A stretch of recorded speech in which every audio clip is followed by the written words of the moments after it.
Hey guys, and welcome back to this channel. In this video I'll be showing you guys how you can basically change the background of your Bitmoji on Snapchat.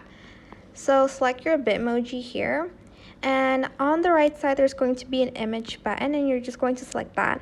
Here you can even generate a background from any prompt. Some of these are locked, as you can see right here, but some of them are free, the ones without the lock.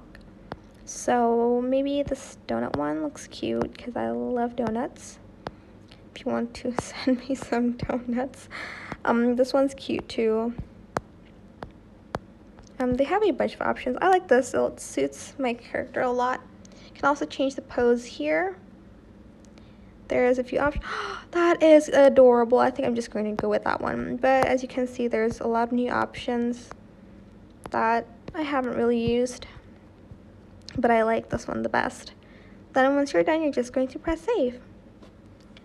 And that is it. I hope this tutorial was helpful for you guys. Don't forget to like, comment, share, and also subscribe to this channel if you haven't done that already. If you have any more questions about this video, just leave it in the comment section down below and I'll try my best to answer them all for you guys. And if you found this video helpful, please click the thanks button as well. That is it. Thank you so much for watching. Bye!